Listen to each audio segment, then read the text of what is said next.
హే friends, మొదటిసారి మహబ్ channel వీడియోస్ని వారు సబ్స్క్రైబ్ చేసుకోండి. త్వరలో 40,000 ఉద్యోగాల భర్తీకి ఈ యొక్క సన్నాహాలు చేస్తున్నారనేసి రేవంత్ రెడ్డి గారు చెప్పడం జరిగింది కదా. సో ఈ 40,000 ఉద్యోగాల్లో మనకు ఎక్స్పెక్టెడ్గా ఎన్ని పోస్టులు అయితే రాబోతున్నాయి అన్న దానిపైన ఒక క్లారిటీగా చెప్పే ప్రయత్నం చేస్తాను. ఈ వీడియో చేసే ముందు ఒక చిన్న announcement. Free mentorship program conduct చేస్తున్నామండి.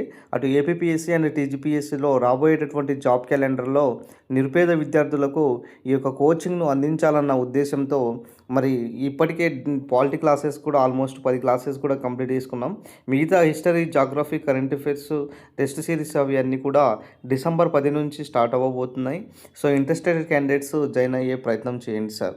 సో ఈ యొక్క నా మొత్తం ఉద్దేశం ఏంటిదంటే గ్రూప్ 1 స్థాయిలో ఈ యొక్క ఎగ్జామ్స్ను ప్రొవైడ్ చేయడం జరుగుతుంది. అదేవిధంగా క్లాసెస్ కూడా చెప్పడం జరుగుతుందండి. సో విషయానికి వస్తే ఇక్కడ 40,000 ఉద్యోగాల్లో గ్రూప్ 1 ఎక్స్పెక్టెడ్ చేయాల్సినటువంటి పోస్టులు ఎన్ని ఉన్నాయంటే 300 నుంచి 400 వరకు గ్రూప్ 1 రాబోయేటటువంటి నోటిఫికేషన్లో అవుతున్నాయి. గతంలో కూడా మనకు 563 పోస్టులు ఇవ్వడం జరిగిందండి.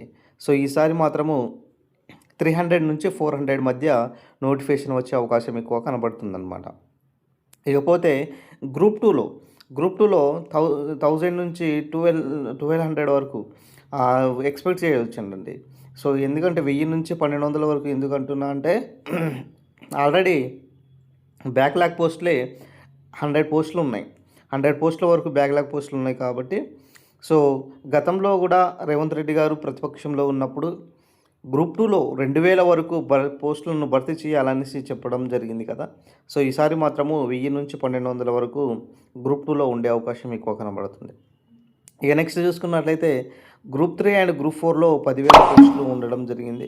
సో ఈసారి మాత్రం ప్రభుత్వము గతంలో కూడా గ్రూప్ 4 సింగిల్లోనే ఒక్క దాంట్లోనే 8,000 పైగా నోటిఫికేషన్ ఇచ్చారు. గ్రూప్ 3లో 1,500 పైగా పోస్టులు ఇవ్వడం జరిగింది. సో ఈ విధంగా ప్రభుత్వం 10,000 వరకు నోటిఫికేషన్లు ఇచ్చే అవకాశం ఎక్కువగా గ్రూప్ 3 అండ్ గ్రూప్ 4లో ప్రభుత్వం సన్నాహాలు చేస్తున్నారు. ఇక ఎస్ఐపిసిలో కనుక చూస్తున్నట్లయితే 15,000 నుంచి 17,000 వరకు ఎస్ఐపిసి నోటిఫికేషన్ ఇచ్చే అవకాశం ఎక్కువ కనబడుతుందన్నమాట. అదేవిధంగా మనకు గతంలో కూడా 18,000 వరకు కూడా కేసీఆర్ గారి హయాంలో ఇవ్వడం జరిగింది.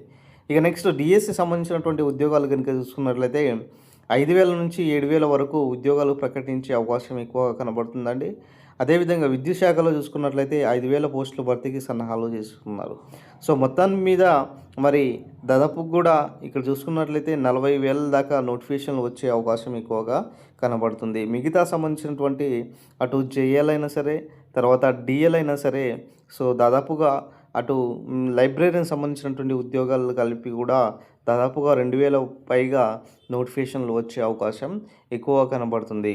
సో రీసెంట్గా మనం చూస్తున్నాము దేవాదాయ శాఖల్లో 324 పోస్టులు, అదేవిధంగా మనకు డిఏఓ సంబంధించినటువంటి పోస్టులు, అదేవిధంగా మనకు స్టాటిస్టికల్ పోస్టులు సంబంధించినటువంటి అదే అయినా సరే, తర్వాత మిగతా సంబంధించినటువంటి వివిధ శాఖల్లో ఉన్నటువంటి ఖాళీలను కూడా భర్తీ చేసే ప్రయత్నంలో ప్రభుత్వం ఉన్నది కాబట్టి ఖచ్చితంగా ఈసారి మాత్రం నోటిఫికేషన్ భారీ ఎత్తున వచ్చే అవకాశం ఎక్కువ కనబడుతుందన్నమాట.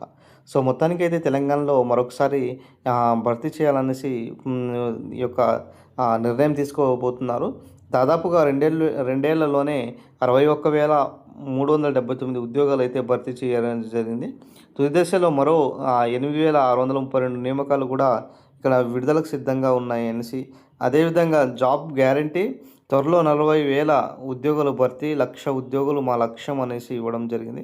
హుస్నాబాద్ సాగు నీరందించుకు గౌరవెల్లు ప్రాజెక్టును పూర్తి చేస్తున్నామనేసి సో నిన్న మనకు సీఎం రేవంత్ రెడ్డి గారు చెప్పడం జరిగిందండి. ఇదే ఈరోజు సంబంధించినటువంటి అప్డేట్. ఫ్రీ మెంటర్షిప్ ప్రోగ్రాంలో జాయిన్ అయ్యే ప్రయత్నం చేయండి. ప్రతి ఒక్కరికి నిరుద్యోగులకు ఈ యొక్క ఫ్రీ మెంటర్షిప్ క్లాసెస్ అందించాలనే ఉద్దేశంతో, నిరుపేద విద్యార్థులకు ఫ్రీ మెంటర్షిప్ ప్రోగ్రామ్ అందించాలన్న ఉద్దేశంతో ఈ ప్రోగ్రామ్ను డిజైన్ చేయడం జరిగిందండి. So thank you friends, thank you అనేడం.